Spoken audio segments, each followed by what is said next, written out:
ज्ञान यज्ञ की इस अनोखी कक्षा में आपका स्वागत है। मैं हूं आरती। चलिए शुरू करते हैं आज का अध्याय।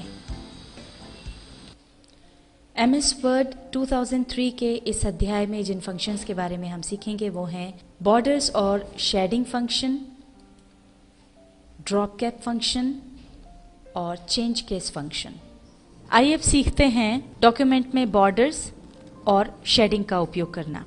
अब अगर आप कोई मैटर अगर लिख रहे हैं और उसमें आपको बॉर्डर डालनी है तो उसके लिए या तो आप पहले मैटर लिख लें और फिर बॉर्डर डाल दें, या फिर आप पहले बॉर्डर सेलेक्ट कर लें और फिर उसके अंदर लिखते जाएं।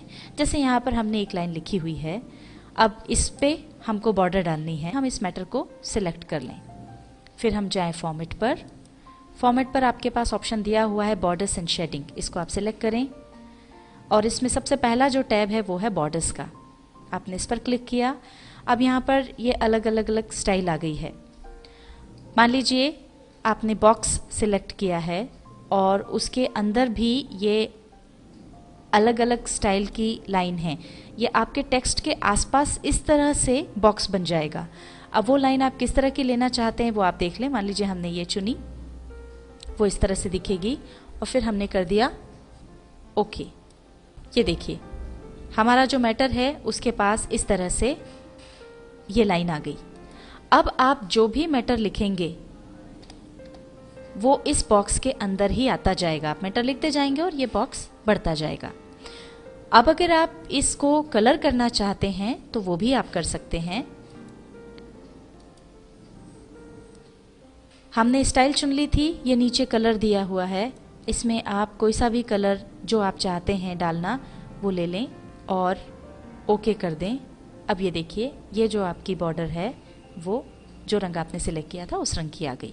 ये तो हुई टेक्स्ट के आसपास बॉर्डर।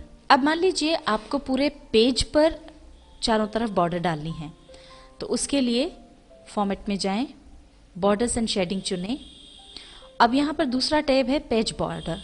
पेज बॉर्डर को आप सिलेक्ट करें और जिस तरह से बॉर्डर में आपके पास ऑप्शन थे उसी तरह यहाँ पर भी हैं। आपने बॉक्स चुना। अब इसमें आप पेज के लिए जैसे भी डिज़ाइन लेना चाहते हैं वो आप ले सकते हैं। मान लीजिए हमने ये डिज़ाइन चुनी, ये इस तरह से नज़र आएगी। इसको आप अगर कलर करना चाहते हैं तो वो भी आप कर सकते हैं। इसके लिए मान लीजिए आपने ये कलर चुना,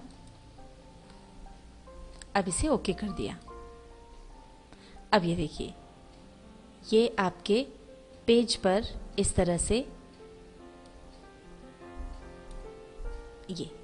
ये पूरी डिज़ाइन चारों तरफ आ जाएगी। और आइए अब सीखते हैं शेडिंग डालना। जो भी मैटर आप लिख रहे हैं उसके पीछे जिस भी कलर का शेड आप चाहते हैं वो आ सकता है। उसके लिए आप फॉर्मेट में जाएं, बॉर्डर्स एंड शेडिंग चुनें। अब इसमें तीसरा जो टैब है वो है शेडिंग, इसे आप क्लिक करें। जो भी कलर आप देना चाहते हैं वो कलर आप चुन लें और ओके कर दें।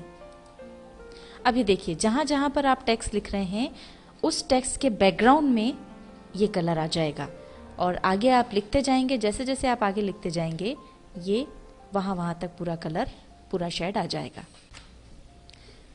आइए अब सीखते हैं ड्रॉप कैप फंक्शन का उपयोग करना। आपने अक्सर अखबारों में देखा होगा कि कई बार जैसे कोई टाइटल अगर होता है या कुछ अगर टेक्स्ट लिखा हुआ है तो उसका पहला जो लेटर है, पहला जो अक्षर है वो बाकी के मुकाबले काफ़ी बड़ा होता है और वो 2-3 लाइंस में कवर होता है। तो उससे हम अगर वो इफ़ेक्ट हम लाना चाहते हैं अपने टेक्स्ट में तो कैसे लाएं, आइए सीखते हैं। इसके लिए आप जाएं पहले फॉर्मेट में और यहाँ पर चूज़ करें ड्रॉप कैप, इसे सिलेक्ट कर लें। अब ये आपके पास ऑप्शन है ड्रॉप्ड, इसको आप सिलेक्ट करें। यहाँ पर आप देखें कि फॉन्ट अगर आप बदलना चाह रहे हैं, जो आपका फॉन्ट है चाहे तो वो रख सकते हैं और अगर आप इसे बदलना चाहें तो बदल भी सकते हैं। मान लीजिए हमने times new Roman font choose कर लिया और यहाँ पर ध्यान रखें कि जो फॉन्ट आपने चूज़ किया है वो केवल पहले लेटर का होगा जिसको कि आप बड़ा करना चाहते हैं। बाकी फॉन्ट्स जो आपने चूज़ किए हैं वो ही रहेंगे। लाइन्स टू ड्रॉप अगला ऑप्शन है। इसमें आप उस लेटर को कितनी लाइन तक बड़ा करना चाहते हैं। जैसे यहाँ पर आप देख सकते हैं कि ये जो W है वो 3 लाइन तक आ रहा है। इसे आप कम या ज़्यादा भी कर सकते हैं। 2 लाइन तक चाहते हैं, 5 लाइन तक चाहते हैं, वो आप इसे बढ़ाकर या घटाकर कम ज़्यादा कर सकते हैं। और इसके बाद ऑप्शन है डिस्टेंस फ्रॉम टेक्स्ट, मतलब जो आप लेटर बड़ा करेंगे बाकी का जो टेक्स्ट है वो उससे कितना दूर रहे, ये डिस्टेंस आप यहाँ से कम कर सकते हैं या ज़्यादा कर सकते हैं। सेटिंग करने के बाद आप इसे ओके कर दें। ये देखिए, यह हमारा जो पहला अक्षर B था वो टाइम्स न्यू रोमन फॉन्ट में इस तरह से बड़ा होकर 3 लाइन तक आ गया। आइए अब सीखते हैं चेंज केस फंक्शन का उपयोग करना। आपने अगर कोई भी जो मैटर है अपना लिखा है, कोई भी टेक्स्ट लिखा हुआ है, टाइप किया हुआ है, अब उसमें अगर आपको लेटर्स कैपिटल करना है या स्मॉल करना है, इस तरह से अगर कोई भी केस चेंज करना है तो इस ऑप्शन का उपयोग किया जाता है। ये भी आपको फॉर्मेट में मिल जाएगा, ड्रॉप कैप के नीचे चेंज केस है। अब ये देखिए, इसमें पहला ऑप्शन है सेंटेंस केस। बाय डिफॉल्ट ये MS वर्ड में ऑन ही रहता है। इसकी मदद से जब भी आप कोई वाक्य लिखेंगे तो उसका जो पहला अक्षर है वो अपने आप कैपिटल में आएगा। देखते हैं कैसे। मान लीजिए हमने कोई भी वाक्य लिखना शुरू किया, पहला अक्षर लिखा टाइप। अभी आप देख रहे हैं ये छोटा लेटर है। अब जैसे ही आप स्पेस देंगे ये अपने आप कैपिटल हो गया। हमने ये सेंटेंस कंप्लीट किया, type the letter, full stop किया। अब आप फिर जैसे ही अगला नया वाक्य शुरू करेंगे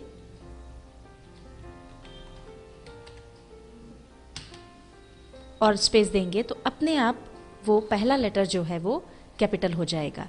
तो ये जो सुविधा है ये MS वर्ड में आपको दी हुई होती है।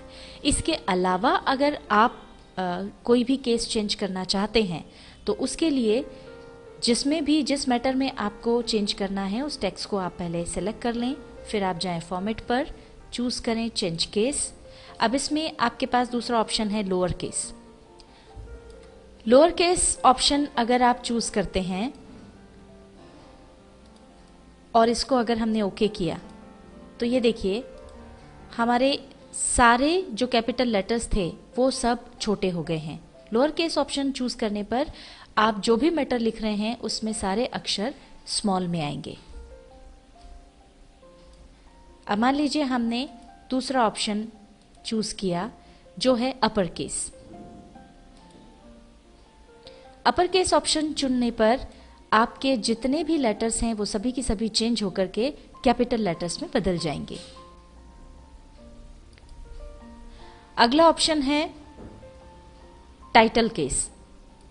टाइटल केस अगर आप चुनते हैं तो आपके मैटर में हर वर्ड का पहला अक्षर जो है वो कैपिटल हो जाएगा। अगला ऑप्शन हम देखते हैं टॉगल केस। इसमें पहला अक्षर छोटा रहता है और बाकी सारे जो अक्षर हैं वो बड़े हो जाते हैं। MS वर्ड 2003 के इस अध्याय में जिन फंक्शंस के बारे में हमने सीखा वो थे बॉर्डर्स और shading function, drop cap function और चेंज केस फंक्शन।